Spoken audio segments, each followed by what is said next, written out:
Do you know how to communicate with another person, another individual, or even a group of people? If you are an individual speaking to a group, but let's just take it from the standpoint of just you having a dialogue. You know what dialogue means, right? Dialogue is a conversation. You're conversing between you and another individual. Monologue means when it's one-sided and just you speaking and the other person is the recipient or the person who's the listener. And that should be understood. But when you're having a dialogue, a real conversation with another person, have you ever had someone speaking to you while you are speaking? Or have you been speaking while someone else is conveying their thoughts and or messages? Have you spoke over them? When this happens, and I'm having a conversation and I'm speaking to an individual and they begin to talk over me, I'll stop. And I'll say, oftentimes, are you done? Or could you pause for a moment so that I can address that particular topic and or subject? So, if two people are talking at the same time, that's called confusion.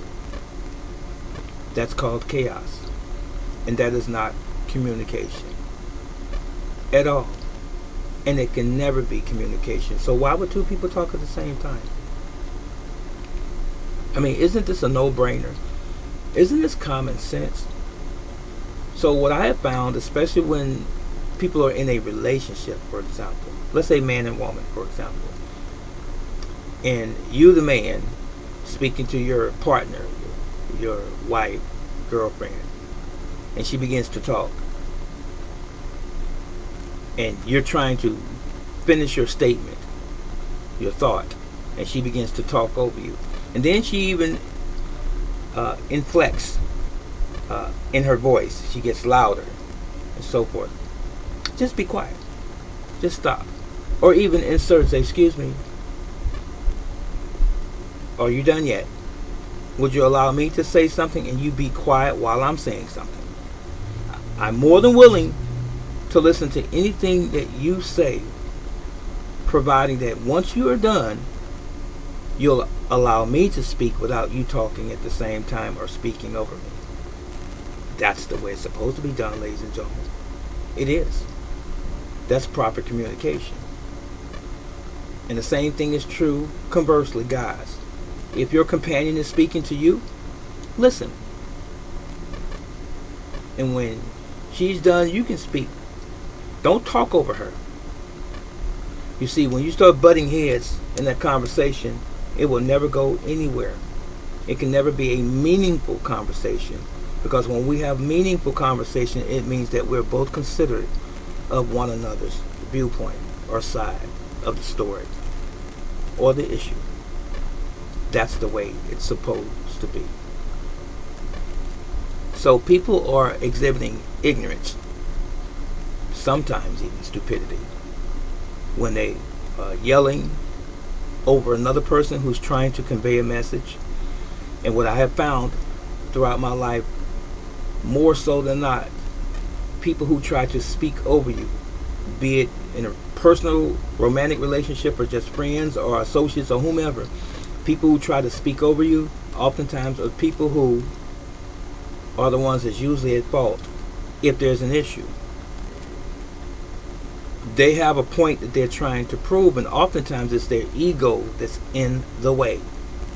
And because they might be a little intimidated or a lot intimidated by you because of your composure, your presence, the fact that you have self-constraint, restraint, and temperance, and they don't. So they have to puff up and try to make a point, but they're not really making a point other than saying that this is really me, this ignorant person that's talking over you, who feels as though they don't have the ability to have a conversation and rationalize or use critical thinking and use courtesy and respect for the other person that's talking or trying to talk and convey a message. So if you are that person that when someone else is talking to you, you feel like you have to talk over them, go look in the mirror. You are the person who has the problem or the issue. Ego is one of them. Maybe self-esteem is another one. Maybe you feel intimidated by the other person and feel like maybe they upstage you or that they are more prominent than you or more successful than you. It could be a plethora of reasons. But whatever it is, you have to learn to control you and allow the other individual to say what they have to say and you process it. And because you may not be able to process the information properly because your emotions get in the way and your feelings or what have you, that's really an issue that you have to deal with, probably alone and not around that individual. And once you get yourself together, take a deep breath and go back again in a more pleasing manner, a more respectful and courteous manner, and sit down, take a deep breath, and talk to that individual and allow them to get their point across. You pause, you consider, and then you respond.